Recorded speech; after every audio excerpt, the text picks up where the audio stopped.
சங்கீதம் 64. ராகத் தலைவனுக்கு ஒப்புவிக்கப்பட்ட தாவீதின் சங்கீதம்.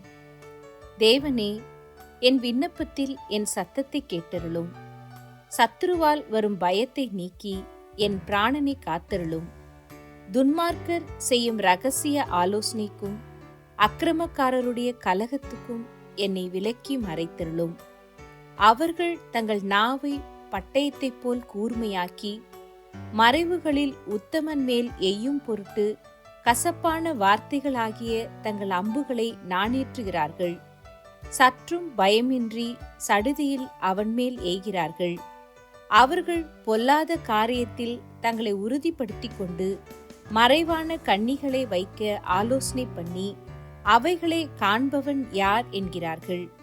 அவர்கள் நியாயக்கேடுகளை ஆய்ந்து தேடி தந்திரமான யோசனை நிறைவேறும்படி பிரயத்தனம் பண்ணுகிறார்கள். அவர்களில் ஒவ்வொருவனுடைய உட்கருத்தும் இருதயமும் ஆழமாயிருக்கிறது. ஆனாலும் தேவன் அவர்கள் மேல் அம்புகளை எய்வார். சடிதியாய் அவர்கள் காயப்படுவார்கள். அவர்கள் தள்ளப்பட்டு கீழே விழும்படி அவர்கள் நாவுகளே அவர்களை கெடுக்கும்.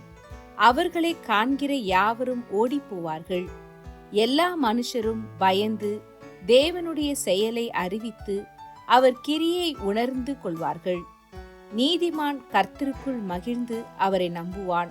செம்மையான இருதயமுள்ளவர்கள் யாவரும் மேன்மை பாராட்டுவார்கள்.